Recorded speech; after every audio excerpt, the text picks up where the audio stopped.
Idiot के बारे में कि वो जो उसका जीभ काट के लाएगा, हम पूर्व सैनिक इस देश के प्रत्येक नागरिक के ऐलान किए हैं, उसका जीभ काट के लाएगा 1 लाख का नगद इनाम दिया जाएगा। अगर वो जीभ यहाँ नहीं लेके आते हैं बिहार, वहीं दिखाए उनको नगद राशि भेज दिया जाएगा। उस इडियट को मैंने चैलेंज किया है, वो एक नहीं, असली गद्दार वही है, असली आतंकवादी पहचानिए, असली आतंकवादी वो विजय शाह है जो इस तरह के समाज में फैलाने का काम किया है। आप सोच सकते हैं प्रदेश जाने की तैयारी कर रहे हैं, उसको घर में घुस के इतने जूते पड़ेंगे उस इडियट को कि सेना के ऊपर कोई भी प्रतिक्रिया करने के पहले 10 जन्म तक सोचेगा। और ये क्या, इसके आने वाले पीढ़ी भी सोचेंगे कि एक सेना के अधिकारी के ऊपर हमने किस तरह का घिनौना स्टेटमेंट दिया। ये सस्ती लोकप्रियता के लिए ऐसे लोगों को मैं बताना चाहता हूं कि यहाँ उनका भारत में ऐसा स्वागत होगा। जब देश पूरा सो रहा था तो कर्नल सोफिया कुरैशी राफेल जैसे विमान को उड़ा रही थी। जब तक बीजेपी का वजूद रहेगा तब तक हिंदुस्तान दिन ब दिन बर्बाद होता जाएगा।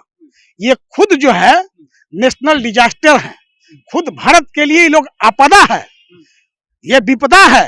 अगर ये लोग नहीं हटा तो हर नागरिक की जीवन की सुरक्षा की गारंटी खतरे में है। देश की तो बात छोड़िए, हम हैं तो देश है, हम ही नहीं है हम सर्वस्व निछावर कर दे। सिर्फ हम मुस्लिम हैं, हम भी भरते हैं तो हो जाते हैं बदनाम, और वो कत्ल भी करते हैं तो चर्चा नहीं होती। दौड़ाता इतना जनता, इतना दौड़ाता, मारता कम, दौड़ाता इतना कि हाँफ के कहीं गिर करके इसी गर्मी में विजय शाह मर जाता। नमस्कार, आप देख रहे हैं चौकस भारत और मैं ब्रजेंद्र। देखिए, देश में जो स्थिति इस समय बनी हुई है, या यूँ कहें कि जो स्ट्राइक हुआ है पड़ोसी देश के ऊपर, जो आक्रमण किया गया है भारत से पाकिस्तान के ऊपर, और उसके बाद जो हालात पैदा हुए वो आप सबने देखा है, सब लोग जानते ही हैं। लेकिन अब अपने ही देश में अगर कोई व्यक्ति इस पूरे ऑपरेशन के ऊपर किसी एक व्यक्ति को टारगेट करे और ख़ास करके उस कौम से उसको जोड़ने का प्रयास करे, और उसके बावजूद भी जोड़ तो रहे हैं, अच्छी बात है, लेकिन उसके बावजूद भी उसके सगी संबंधी से उसको जोड़ना चाहे, तो ये कहाँ तक उचित है, ये आप खुद समझ सकते हैं, जान सकते हैं। अगर हम कोई काम कर रहे हैं और अच्छा काम कर रहे हैं, देश हित में काम कर रहे हैं, और उसके बाद उसका जो फीडबैक है हमें अनुचित ढंग से दिया जाए, और वो भी जनप्रतिनिधियों के द्वारा, तो ये कितना उचित है, कितना अनुचित है, ये आप भली भांति जानते हैं। इस समय जो देश के सेना का जो मैनेजमेंट जो है वो देख रही थी, जो उसे हैंडल कर रही थी, कर्नल सोफिया कुरैशी, उनकी बात कर रहे हैं। हम बात कर रहे हैं जो जनप्रतिनिधि मध्य प्रदेश के हैं, विजय शाह, या यूँ कहें कि मध्य प्रदेश सरकार में वो आदिम या अनुसूचित जाति अनुसूचित जनजाति के मंत्री हैं इस वक्त, उनके जो बयान आए हैं उसके ऊपर। और इन्हीं सारे मसलों पर आज बातचीत करने के लिए हमारे साथ 2 गेस्ट हैं। और सबसे पहले हम परिचय करा दें, ये जेसीओ, रिटायर्ड जेसीओ हैं सेना के, राजेश निराला जी, और ये जो हैं जुबेर अंसारी साहब हैं, जो पटना उच्च न्यायालय के अधिवक्ता हैं। तो सबसे पहले हम जो एक्स जेसीओ साहब हैं निराला जी, इन्हीं से हम बातचीत करते हैं। भाई, मंत्री जो हैं मध्य प्रदेश के विजय शाह, उन्होंने कहा है कि उन्हीं के बहनों के द्वारा हमने जो है हमला करवाया, उन्हीं के बहनों के द्वारा हमने ये कार्रवाई करवाई, उन्हें मुकम्मल जवाब दिया है। कितना उचित है ये निराला साहब? क्या लगता है आपको कि इस तरह के कार्रवाई के बाद अपने देश में जो हमारे भाई हैं, बहन हैं, जो आर्मी में हैं, सेना में हैं, एयरफोर्स में हैं, उनके लिए ये बातें जो है वो कितना उचित है ये कहना? जिस तरह से विजय शाह ने एक गंदी मानसिकता का ये जो आदमी है, गंदी नाले के कीड़े की जो है, जो एक देश के इतने बड़े ऑपरेशन कर्नल सोफिया कुरैशी के बारे में जो बोला, वो बोला कि ये आतंकवादियों की बहन है जो देश के लिए लड़े हैं, अपनी जान नौछावर करने के लिए, और उस आतंकवादियों को ठिकाने पे नेस्तनाबूद कर दिए, मिसाइल से हमले किए, ड्रोन किए, राफेल उड़ाने वाली, मिग उड़ाने वाली, ऐसे गंदे मानसिकता के लोगों को, उसमें ब्लडी इडियट फक्कर को मैं कहना चाहता हूँ। और मैं घोषणा किया था उस इडियट के बारे में कि वो जो उसका जीभ काट के लाएगा, हम पूर्व सैनिक इस देश के प्रत्येक नागरिक ऐलान किए हैं, उसका जीप काट के लाएगा, 1 लाख का नगद इनाम दिया जाएगा। अगर वो जीप यहाँ नहीं लेकर आते हैं बिहार, वहीं दिखाए उनको नगद राशि भेज दिया जाएगा। उस इडियट को मैंने चैलेंज किया है, वो एक नहीं, असली गद्दार वही है, असली आतंकवादी पहचानिए। असली आतंकवादी वो विजय शाह है, जो इस तरह के समाज में फैलाने का काम किया है। आप सोच सकते हैं इस देश के लिए कौन फिर लड़ेगा? ऐसे ऐसे मूर्खों की अगर जमात रहेगी, इस पार्टी में मूर्खों की जमात बोली जाती है। उस अगर मूर्ख को अगर इनके शीर्ष नेतृत्व ने नहीं भगाया, उनको चौराहे पे लाके जूते नहीं मारा, तो हम लोग यहाँ पूरे देशवासी चुप नहीं रहने वाले हैं।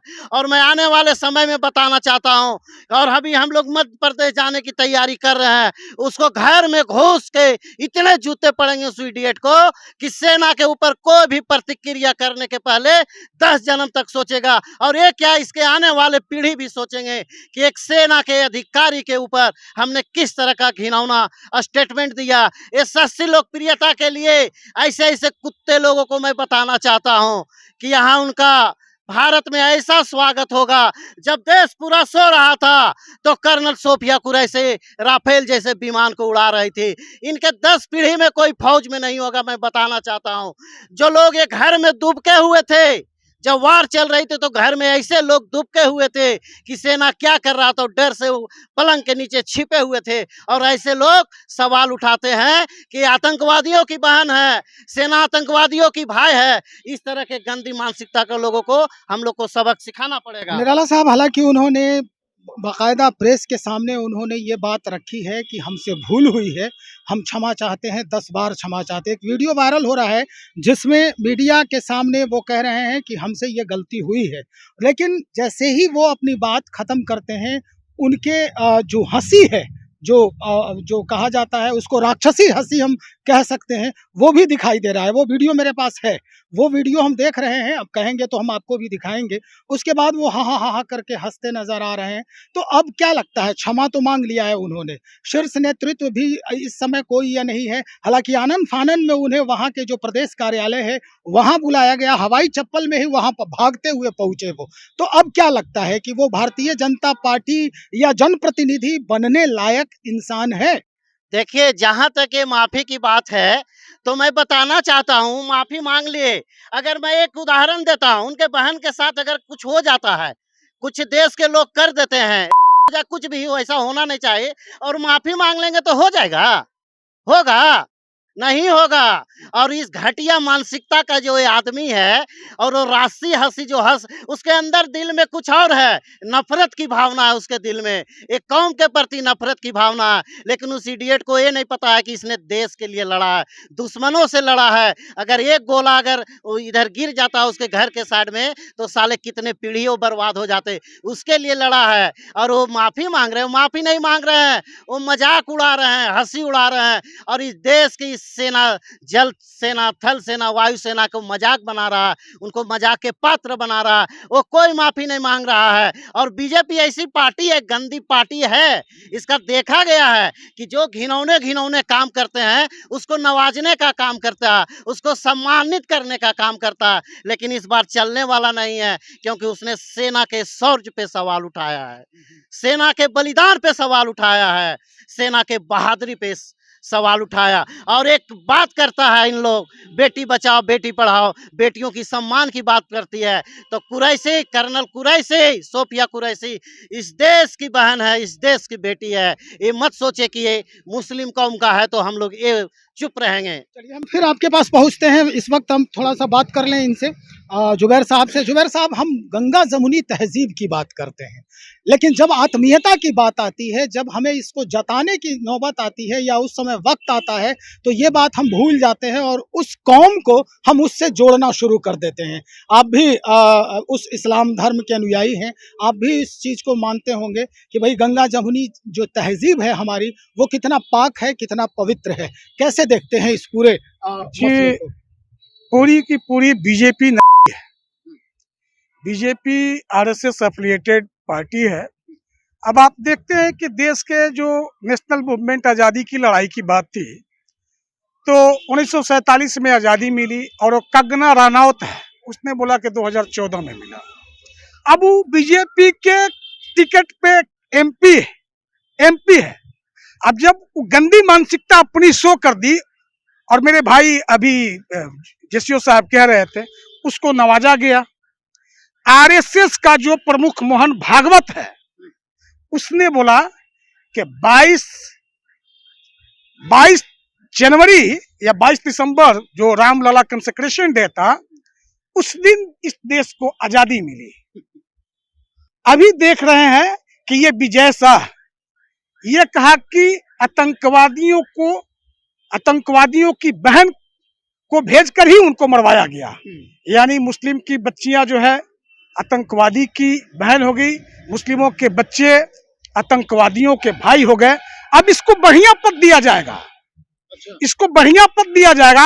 ऐसे हालांकि विजय शाह ने और भी बातें कही है जो हम नहीं कह सकते सार्वजनिक रूप से। उनके वीडियो में जो वो भाषण कर रहे थे, किसी उद्घाटन में गए थे वो, उसमें बहुत सारी बातें जो है वो हम सार्वजनिक रूप से उसको नहीं कह सकते कि उसमें और क्या क्या कहा गया था। लेकिन इस तरह की मानसिकता क्या हमारे देश के लिए, हमारे समाज के लिए ये अनुचित है? कितना फलीभूत कर सकेगा ये पॉजिटिव में क्या लगता है आपको? जब तक नरेंद्र मोदी इस देश के प्रधानमंत्री रहेंगे, जब तक बीजेपी का वजूद रहेगा, तब तक हिंदुस्तान दिन ब दिन बर्बाद होता जाएगा। ये खुद जो है नेशनल डिजास्टर है, खुद भारत के लिए ये लोग आपदा है, ये विपदा है। अगर ये लोग नहीं हटा तो हर नागरिक की जीवन की सुरक्षा की गारंटी खतरे में है। देश की तो बात छोड़िए, हम हैं तो देश है, हम ही नहीं है हम सर्वस्व निछावर कर दे। सिर्फ हम मुस्लिम हैं, हम भी भरते हैं तो हो जाते हैं बदनाम, और वो कत्ल भी करते हैं तो चर्चा नहीं होती। दौड़ाता इतना जनता, इतना दौड़ाता, मारता कम, दौड़ाता इतना कि हाँफ के कहीं गिर करके इसी गर्मी में विजय शाह मर जाता। लेकिन खुददारी मर गई है बहुसंख्यक समाज के लोगों की। और बीजेपी बेशरम जमात पार्टी, बलात्कारी जनता पार्टी, भारत जलाओ पार्टी, सब के सब बेशरम है, ए टू जेड बेशरम है। चाहे वो टॉप जॉब पे हो और चाहे वो एक्टिव कैडर हो या साइलेंट कैडर हो। उस देश के लिए सबसे घातक अगर कोई है इस वक्त तो पूरी आरएसएस एफिलिएटेड और बीजेपी के टॉप ब्रास से लेकर के लिटिल स्मॉल जो है कार्यकर्ता तक है। और जब तक है देश ऐसे ही सब सुनने के लिए, मतलब कि बिल्कुल हम आपके ऐसा लगता है। फिर हम आपसे मिलेंगे। पहले सबसे पहले हम जेसीओ साहब से बात कर ले। सेना के तरफ से इस पूरे बयान पर कोई कार्रवाई की जा सकती है, आपको लगता है ऐसा? बिल्कुल, इस समय सेना के लोग का थोड़ा मोरल डाउन है। मोरल इसलिए डाउन है कि अगर देश के आतंकवादियों के खिलाफ लड़ने पे उनको आतंकवादियों की बहन से नवाजा जाता है, तो सेना के लोग को फिर मनोबल कौन देगा? अगर पाकिस्तान को नक्शे से मिटाने के लिए कोई काम कर सकता है तो सेना ही कर सकता है। ये आरएसएस के लोग और ये बीजेपी के लोग और वो विजय शाह के खानदान नहीं जा सकता है वहाँ। वो जो सेना में है, जो फाइटर प्लेन चलाते हैं, जो गोला बारूद से खेलते हैं, जो टॉर्पीडो मिसाइल से खेलते हैं और उसको चलाने की क्षमता रखते हैं, वही कर सकते हैं। और सेना ऐसे चिंदी चोरी लोगों पे, ये चिंदी चोर मानसिकता, गंदी मानसिकता के ऊपर जो इस तरह की बात बोलता है कि ये आतंकवादियों की बहन है, तो ऐसे लोगों को समय आने पे सेना जरूर सबक सिखाएगी। और सेना के पहले ही इस देश की जनता उनको सबक सिखाने का काम कर रही है। हम वकील साहब से फिर मुखातिब हैं। एक बात बताइए कि अगर इस तरह के कोई बयान देता है अपने देश के सेना के लिए, चाहे तीनों सेना हो, कोई भी सेना के लिए, तो क्या कानून में कोई प्रावधान है जिससे इस तरह के लोगों को सजा मिल सके? सजा, अगर प्रधानमंत्री नरेंद्र मोदी की जगह मान लीजिए मैं प्रधानमंत्री होता और विजय शाह इस तरह की बयान देता, तो मैं फोन घुमाता सीएमओ और कहता कि उसको पहले डिसमिस करो, और डिसमिस करके सबसे संगीन धारा नेशनल सिक्योरिटी उसके बाद अनलॉफुल प्रिवेंशन एक्ट जो है यूएपीए कहलाता है, उसके रिलेवेंट सेक्शन में बुक करके इसको जेल में सड़ा दो। ये सब लोग जो है समाज के लिए, राष्ट्र के लिए, उसकी एकता, अखंडता और सुरक्षा के लिए सबसे गंभीर खतरा अगर कोई है तो यही है। अनुराग ठाकुर बोलता था, देश के गद्दारों को गोली मारो सालों को। साला यही सब तो है, गद्दार है, यही गद्दार है, पहचान कीजिए। यहाँ भी है एका दुका इस तरह की नफरती बातें बोलता है और चुप रहते हैं। अब देखिए मोहन भागवत, या मान लीजिए प्राइम मिनिस्टर की ही बात लीजिए ना, प्राइम मिनिस्टर प्रोटेक्टेड है, protectionism granted by the prime minister office. Otherwise एक व्यक्ति की हिम्मत नहीं होती कि सेना के सरों पर, सेना के पराक्रम पर, वीरता पर सवाल करे और सेनाओं के अंदर भी सांप्रदायिक वैमनस्यता का प्रसार करे, प्रचार करे, सद्भाव के बजाय जो देश की राष्ट्र की एकता और अखंडता के लिए अपना सर्वस्व निछावर करते हैं, बलिदान देते हैं। अभी आप देखे होंगे एक छपरा का भी बीएसएफ का जवान मारा गया, आया, एक नहीं कई एक मारे गए। वहां ये पहचान नहीं हुई, भारतीयों की पहचान हुई कि हम भारतीय पर अटैक कर रहे हैं, और हम जो अटैक कर रहे थे तो हम ये सोच के कर रहे थे कि हम जो है कि भारतीय, हमको पाकिस्तान पे करना है, और यहाँ पे लाकर सब भी बॉर्डर पे वकील साहब कोई नहीं सोचता है कि हम मुस्लिम हैं, हिंदू हैं, सिख हैं, ईसाई हैं। वो सीधा अपने दुश्मन को टारगेट करता है कि भाई हमारा दुश्मन कौन है, वो देश से टारगेटेड होता है कि हाँ ये देश हमारा दुश्मन है। जिस तरह से SC/ST एट्रोसिटीज एक्ट है, उसी तरह का कानून सख्ती से बना देना चाहिए था। पिछले 12 सालों में अगर वो धर्म पूछ करके मारता है तो यहाँ भी धर्म पूछ कर ही मॉब लिंचिंग किया जाता है, धर्म पूछ करके ही मस्जिदों पे भगवा लगाया जाता है, धर्म पूछ करके ही घरों पे बुलडोजर चलाई जाती है, धर्म देख करके यहाँ भी जो है अदालतों से फैसले होते हैं। ये सब जितने भी इस तरह से करते हैं सब देश के गद्दार हैं। इन्हीं गद्दारों को गोली मारने के लिए अनुराग ठाकुर ने दिल्ली में एक बार कहा था कि देश के गद्दारों को गोली मारो, सालों को, इन सालों सबको पहचान करनी चाहिए थी, लेकिन किया नहीं गया कि कौन कौन गद्दार है। आपसे एक सवाल और कर लेते हैं, उसके बाद फिर से हम जेसीओ साहब से मिलेंगे। आप एक चीज देखिए, आपने कहा कि प्रधानमंत्री जो है नरेंद्र मोदी हैं और वो उनसे सब प्रोटेक्टेड हैं, उनसे सब जो है वो उनके छत्र छाया में है। प्रधानमंत्री नरेंद्र मोदी अगर हैं तो लोग कह रहे हैं कि देश सुरक्षित है, ऐसी बातें भी आ रही है। प्रधानमंत्री के मैनेजमेंट में ही, नरेंद्र मोदी के मैनेजमेंट में ही जो इतना बड़ा काम हुआ, और इस समय जो लोग दिखा रहे हैं या बड़े जो मीडिया वाले हैं, मीडिया चैनल वाले हैं, वो भी दिखा रहे हैं कि भाई क्या कुछ हुआ है वहाँ पे, हम कहाँ तक पहुँच के घर में घुस के जो है आक्रमण किए हैं। तो आपको लगता है कि इनकी जगह पे कोई और होता या पहले और था तो यहाँ तक जो हुआ वो नहीं होता? जी, ये दुर्भाग्य है। दुनिया के जितने राष्ट्राध्यक्ष हो, चाहे किसी भी नेशन के हो, चाहे वो प्राइम मिनिस्टर हो या प्रेसिडेंट हो, वो रेगुलर कोर्स में जो है कि प्रेस ब्रीफिंग करता है, लेकिन अपने देश के प्रधानमंत्री सिर्फ रैली में बोल सकते हैं या मन की बात रेडियो पे बोल सकते हैं। कभी जो है काउंटर क्वेश्चन लेने की और उसे आंसर देने की इनकी हैसियत नहीं है, क्योंकि इनके ज्ञान पे हमें शक है कि ये पढ़े लिखे हैं कि नहीं, और शायद पूरी देश जो है इस बात को उठाती है। अगर इस तरह की बात हुई तो सर्वदलीय बैठक बुलाई गई, जो बैसरन में हमला हुआ पहलगाम में, और उसी से वो नदारद थे।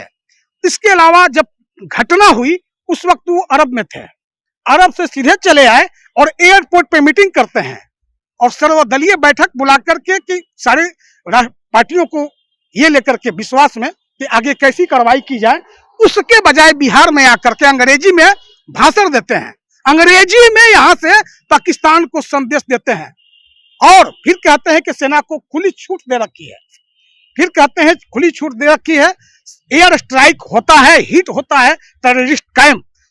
सोफिया कुरैशी, कर्नल सोफिया कुरैशी आकर के प्रेस ब्रीफिंग करती है व्योमिका सिंह के साथ, और उसी कर्नल सोफिया कुरैशी और व्योमिका सिंह पर यह क्वेश्चन होता है कि इन सबों से प्रेस ब्रीफिंग नहीं कराना चाहिए, इसलिए कि सोफिया कुरैशी जो है कर्नल, वो बहुत नीच जात जो समझा जाता है, कसाई जिसको कह सकते हैं आप हिंदी में, और व्योमिका सिंह का पता जैसे ही चला कि वो जाटो है, जाटो पश्चिमी उत्तर प्रदेश के जाटो सिंह लिखते हैं अपना रामदास ये सब लिखने के बजाय, तो लोगों ने कहा बीजेपी के इनसे नहीं कराना चाहिए था।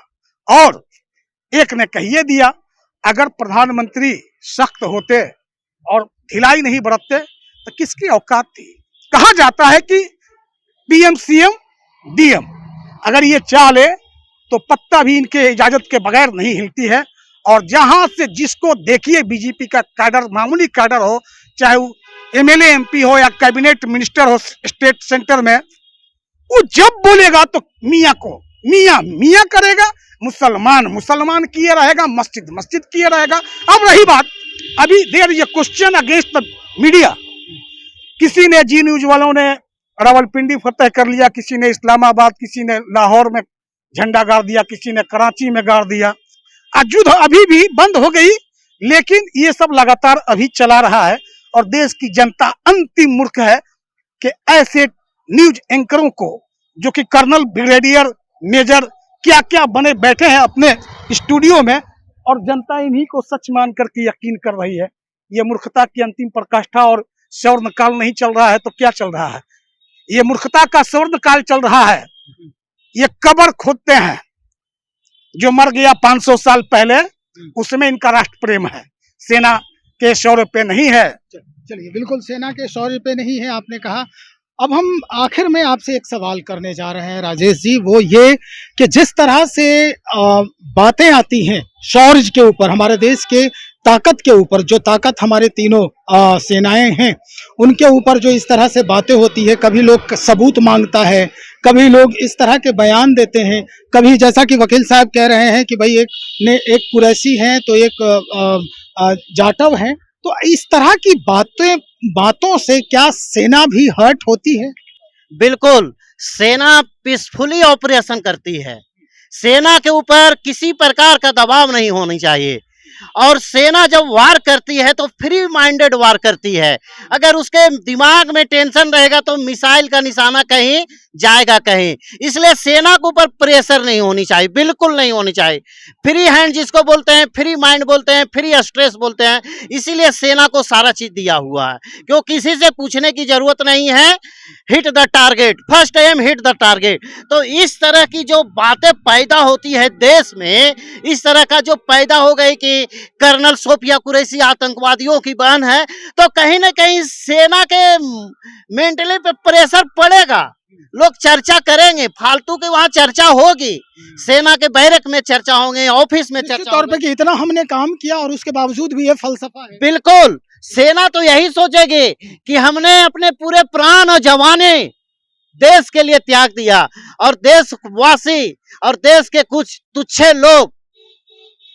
लोग, नीच लोग, गंदे नाली के कीड़े लोग इस तरह हमारे बारे में सोचते हैं, तो उनके दिल पे तो दुख होता है, क्यों नहीं होगा। विधानसभा चुनाव है बिहार में, प्रभाव पड़ेगा क्या इस पूरे? बिल्कुल प्रभाव पड़ना तय है, और जनता बहुत दिनों तक मूर्ख नहीं रहती है। जनता सही निर्णय लेती है, और निर्णय सही लेगी जनता। चलिए, बहुत शुक्रिया जानकारी देने के लिए। तो दोनों भाई हमारे गेस्ट जो हैं उन्होंने स्पष्ट कर दिया है, एक जो जुबैर अंसारी साहब हैं पटना उच्च न्यायालय के अधिवक्ता, और दूसरे रिटायर्ड जेसीओ हैं हमारे साथ राजेश निराला। दोनों से हमारी बातचीत हुई इस मसले पर कि जिस तरह के विजय शाह का बयान आया और उसके बाद माफीनामा भी जो है उनका वायरल हो रहा है, तो इससे जो है वो क्या कुछ प्रभाव पड़ सकता है, सुना ही आपने। तो चलिए हम और लोगों से भी बातचीत को आगे बढ़ाएंगे, तब तक इंतजार करें, बने रहे हमारे साथ। बहुत शुक्रिया।